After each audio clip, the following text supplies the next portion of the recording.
కారం రంగు రుచితో ఉంటుంది. ఆచి మిరపపొడి అదరగొట్టే కారం రంగు రుచి. రాజకీయ లబ్ధి కోసమే కొందరు మార్వాడి గోబ్యాక్ అంటున్నారని అన్నారు గోషామహల్ ఎమ్మెల్యే రాజాసింగ్. నిజాం కంటే ముందు నుంచే తెలంగాణలో మార్వాడీలు ఉన్నారని, తెలంగాణతో పాటు దేశ అభివృద్ధికి మార్వాడీలు దోహదపడుతున్నారని ఆయన అన్నారు.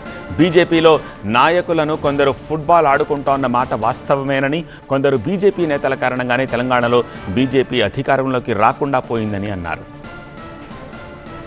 రాజాసింగ్ వ్యాఖ్యల పూర్తి సమాచారం టీవీ9 సీనియర్ కరెస్పాండెంట్ విద్యాసాగర్ అందిస్తారు. తెలంగాణలో రోజు రోజుకు వేడి రాజేస్తున్న గో బ్యాక్ మార్వాడి ఉద్యమం మీద స్పందించేందుకు మనతో పాటు గోషామహల్ ఎమ్మెల్యే రాజాసింగ్ ఉన్నారు. సో ఎలా చూస్తారు? ఎక్కువగా మీకు మార్వాడీలు కావచ్చు, ఇదంతా కూడా రాజాసింగ్ బ్యాగ్స్లో ఉందని చెప్తుంటారు. అలాంటి గో బ్యాక్ మార్వాడి ఉద్యమం మీద మీ స్పందన ఏంటి? ఎలా చూస్తారు ఈ ఉద్యమాన్ని? ఇప్పుడు కొంతమంది చిన్న రాజకీయ నేతలకి ఇప్పుడు ఈ సమయంలో ఏమో పని పాట లేదు. ఏదో ఒక ఇష్యూని వాచ్ చేయాలి, దోడాలి, దానికి ఒక చిన్న ఇష్యూకి పెద్ద చేయాలని వాళ్ళొక చిన్న ఆలోచన ఉంటుంది. గవర్నమెంట్ ఎందుకు ముందుకు వస్తలేదు? ముఖ్యమంత్రి రేవంత్ రెడ్డి గారు ఎందుకు వీళ్ళపైన చర్యలు తీసుకోవట్లేదు?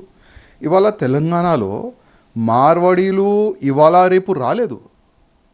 చాలా అంటే 100 సంవత్సరాలు అయిపోయింది.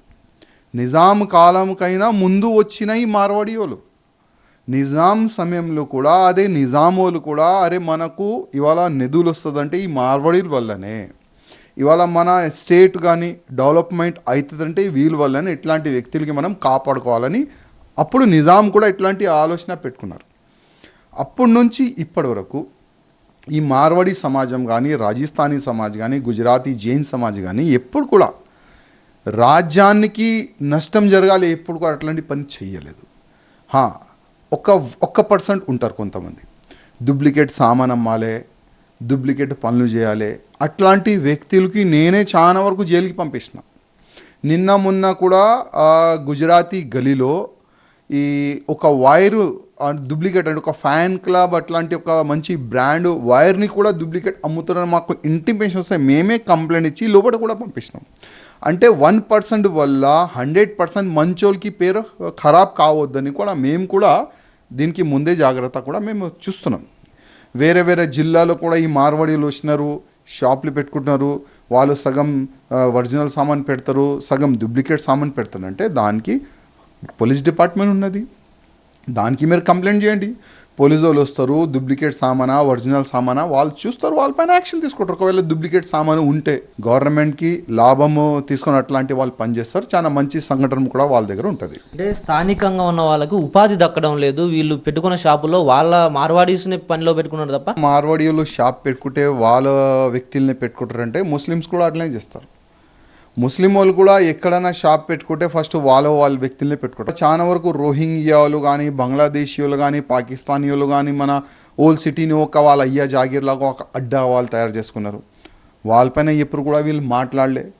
ఎక్కడైనా కొత్త కాలనీ తయారైతే ఆ కాలనీ డెవలప్మెంట్ కూడా ఈ మార్వాడీలు చేస్తారు, ఈ రాజస్థానీ వాళ్ళు చేస్తారు, షాప్ పెట్టుకుంటారు.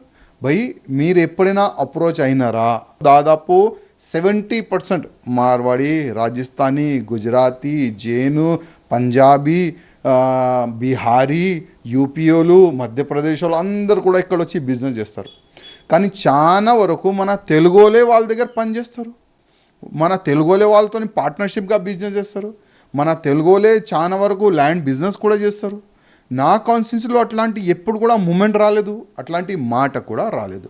ఇది కావాలని ఒక కుట్ర. అంటే నేను చెప్పినా కదా, లేనిపోని కొంతమంది ఖాళీ ఉన్నారు, వాళ్ళు ఏం చేయాలి, ఇట్లాంటి సబ్జెక్ట్ పెట్టి లేవాలని వాళ్ళు ఒక ప్రయత్నం చేస్తున్నారు. అంటే సదాశివపేటలో ప్రారంభోత్సవానికి సిద్ధంగా ఉన్న ఒక మార్వాడి షాప్ని తగలబెట్టారు. దీని మీద ప్రభుత్వం కూడా ఇంకా స్పందించలేదు. ఇటు ప్రభుత్వానికి కావచ్చు, ఎవరైతే మార్వాడి బ్యాగ్ అంటున్నారో వాళ్ళకి ఏం చెప్తారు?